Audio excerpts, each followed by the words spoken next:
Apakah setiap manusia mempunyai jin pendamping? Korin, saya yakin banyak umat Islam yang belum tahu bahkan belum pernah dengar. Oleh sebab itu Sinar Al-Jannah akan menjelaskan tentang jin pendamping atau korin itu. Siapkan gelas kosong, tuangkan air ke dalamnya, kita masuk pengetahuan baru. Pasti Sobat Sinar Al-Jannah semua pernah mendengar yang namanya kerasukan. Nah biasanya, orang yang kerasukan ini mengaku bahwa ia adalah sosok seorang yang sudah meninggal, dan sengaja meminjam raga orang lain untuk berkomunikasi dengan orang yang masih hidup, karena konon arwahnya masih penasaran karena ada pesan yang belum tersampaikan. Pasti kejadian ini sudah tak asing lagi bagi kita, tahukah Anda? Biasanya ketika seseorang kerasukan dan mengaku dirinya adalah sosok orang YG telah meninggal, itu bukanlah setan, melainkan sosok yang merasuk ke dalam tubuhnya itu adalah sahabat almarhum, almarhumah yang tidak lain adalah korin atau jin pendamping yang selalu mendampinginya sewaktu hidup. Jadi ia tahu betul apa yang dilakukan almarhum, almarhumah sewaktu hidup. Siapakah Karin itu sebenarnya? Apakah ia jin pendamping yang baik atau jahat bagi orang yang didampinginya? Mengapa Karin tidak meninggal menyusul orang yang didampinginya ke alam baka, kekal?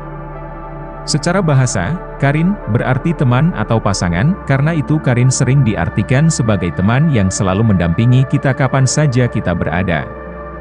Layaknya teman, ada yang baik dan ada yang buruk. Begitu juga dengan Karin, ia kadang memiliki pengaruh baik pada kita, kadang juga memiliki pengaruh buruk pada kita. Tetapi pengaruh kita sebagai manusia lebih tinggi dibandingkan pengaruh Karin terhadap kita. Karin sudah ada sejak kita lahir. Karena itu, ada yang mengistilahkan Karin itu pasangan kembar kita. Hanya saja ia bentuknya gaib dan tak terlihat. Sebagai pasangan yang selalu mengikuti kita kemana saja, sudah pasti ia tahu betul apa yang kita kerjakan semasa hidup. Sehingga Karin bisa menyampaikan keinginan 2 YG ingin disampaikan almarhum, almarhumah saat hidupnya yang belum sempat terucap. Keberadaan Karin dalam tubuh kita dipertegas oleh hadis Nabi riwayat Abdullah bin Mas'ud.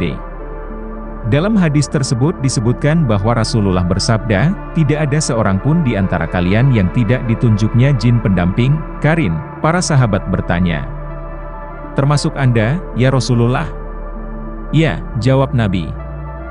Hanya saja aku mendapat pertolongan Tuhan, sehingga jin pendampingku masuk Islam, dan ia tidak pernah mengajakku kecuali yang baik-baik. Konon jin, Karin, yang mendampingi Nabi itu bernama Habib Al-Huda dan ia beragama Islam. Disinyalir jin Nabi ini masih hidup hingga sekarang, dan tinggal di Baki. Di sana ia memiliki majelis dakwah, yang kerap kali didatangi oleh jin-jin lainnya yang beragama Islam. Jadi layaknya manusia, jin juga memiliki tempat untuk belajar dan mengajar.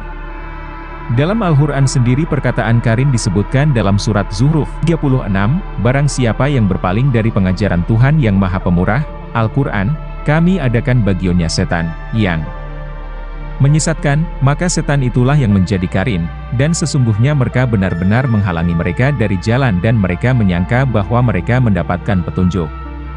Menurut Profesor Dr. Quraisy Shihab dalam tafsir Al-Mishbah, penggunaan bentuk tunggal bagi kata Karin dalam ayat di atas mengisyaratkan bahwa setiap orang yang enggan mengikuti tuntunan agama akan memiliki Karin. Ini terjadi bagi perorangan, bukannya sekelompok yang memperoleh satu Karin secara bersama-sama. Artinya dalam setiap tubuh manusia pasti ada Karinnya. Ia akan mempengaruhi orang yang didampinginya itu kepada jalan yang sesat. Bagi yang tidak memiliki iman, akan tersesat. Sebaliknya, bagi seseorang yang beriman maka akan dapat menepis godaan Karinnya. Kata Karin juga disebut dalam surat Kaf 50 ayat 27. Dan yang menyertai dia berkata pula, ya Tuhan kami, aku tidak menyesatkannya tetapi dialah yang berada dalam kesesatan. Menurut Quraisy Shihab, surat Kaf 50 ayat 23 membicarakan tentang keadaan orang-orang kafir di hari kiamat yang telah menjadi korban godaan Karin. Karin itu mempertunjukkan kepada Tuhan tentang orang yang telah berhasil digodanya yaitu seperti orang kafir, dan ia pantas disiksa di neraka. Tuhan pun lalu melemparkan orang-orang kafir itu kepada neraka seperti yang terlukis dalam ayat berikutnya dari surat Kaf ayat 24. Tuhan berfirman, lemparkanlah olehmu berdua ke dalam neraka semua.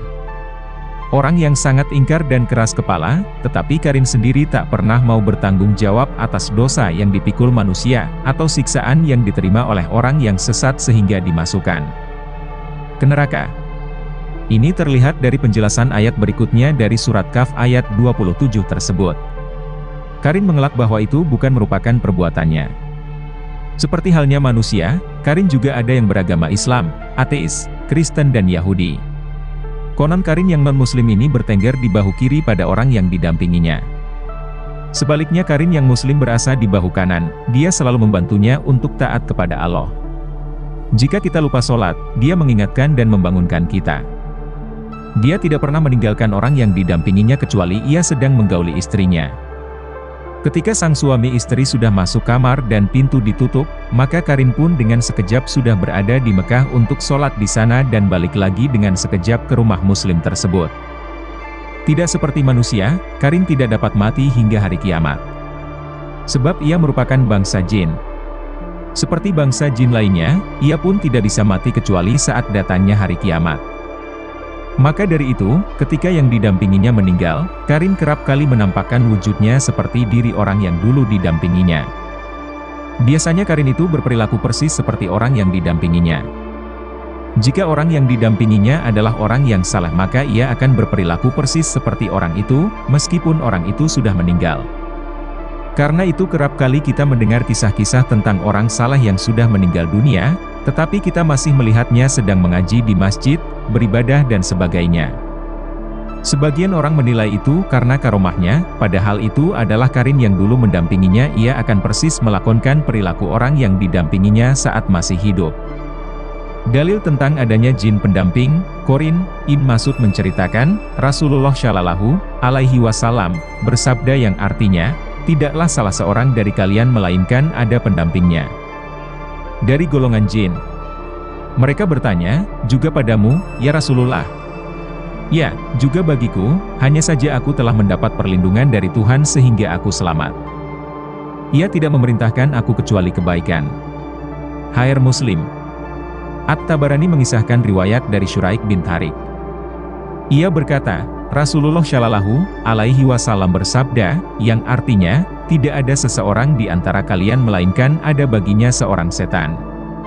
Mereka bertanya, juga bagimu, ya Rasulullah? Ya, juga bagiku, tetapi Tuhan melindungiku sehingga aku selamat. HR Ibnu Hibban.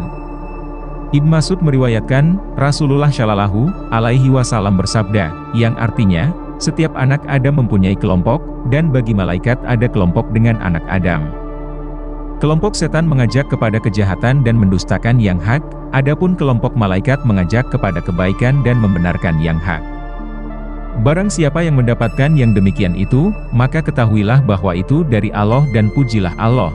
Dan barang siapa yang mendapatkan selain itu, maka mintalah perlindungan kepada Tuhan dari setan yang terkutuk. Kemudian ia membaca Asy-Syaitanu yaidukumul faqra wa yamurukum bil fahsya.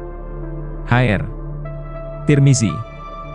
Sa'idi Al-Jariri mengomentari ayat yang berbunyi, barang siapa yang berpaling dari pengajaran Tuhan yang Maha Pemurah, Al-Quran, kami adakan baginya setan. Quran Surat Az-Zuruf 36. Ia berkomentar, telah sampai berita kepada kami bahwa orang kafir apabila dibangkitkan pada hari kiamat, setan akan mendorong dengan tangannya, hingga ia tidak bisa melawannya, sampai Allah menempatkannya di api neraka, dan ketika itu ia berkata, aduhai, semoga jarak antaraku dan kamu seperti jarak antara timur dan barat. Quran Surat Az-Zuruf 38. Sementara, orang mukmin akan diwakilkan padanya malaikat sampai ia diadili di antara manusia dan menempatkannya dalam surga. Abdullah bin Mas'ud mengatakan bahwa, Rasulullah Shallallahu Alaihi Wasallam bersabda, tidak ada seorang pun di antara kalian yang tidak ditunjuk untuknya jin pendamping, Karin. Para sahabat bertanya, termasuk Anda ya Rasulullah? Ya, jawab Nabi, hanya saja aku mendapat pertolongan Allah, sehingga jin pendampingku masuk Islam, dan dia tidak pernah mengajakku kecuali yang baik-baik. Jin pendamping, Karin, Rasulullah Shallallahu Alaihi Wasallam, adalah bernama Habib Al-Huda, beragama Islam dan menurut para ulama sampai sekarang beliau masih hidup, beliau tinggal di Baqi. Di Baqi, beliau mempunyai majelis pengajaran tafsir dan hadis-hadis Rasulullah Shallallahu Alaihi Wasallam yang didatangi oleh jin-jin muslim. Hal ini bisa saja terjadi sebab umur rata dua jin panjang bisa mencapai ratusan dan ribuan tahun. Bagi kita orang awam akan timbul pertanyaan, apakah jin pendamping muslim itu juga pasti muslim? Jawabnya tidak mesti. Kadang-kadang jin pendamping seorang muslim itu adalah jin muslim, tetapi ada juga jin kafir, ateis, penyembah berhala, Kristen, Yahudi. Jin pendamping, Qarin, yang non-muslim ini, bertengger di bahu kiri pada orang yang didampinginya, dan dia adalah pendukung kejahatan. Tetapi pengaruh manusia terhadap jin lebih besar ketimbang pengaruh jin terhadap manusia. Jin pendamping yang muslim, sangat mencintai orang muslim yang didampinginya dalam derajat yang tidak dapat dibayangkan oleh manusia. Dia melindungi manusia yang didampinginya dari berbagai bahaya, dan membantu untuk melaksanakan ketaatan kepada Allah. Ketika Anda lupa sholat, dia membantu mengingatkan dan membangunkan Anda. Dia tidak pernah meninggalkan orang muslim yang didampinginya kecuali orang tersebut sedang menggauli istrinya. Ketika sang suami istri sudah masuk kamar dan pintu ditutup, maka Qarin dengan sekejap sudah berada di Mekah untuk sholat di sana, dan balik lagi dalam waktu sekejap ke rumah orang muslim tersebut.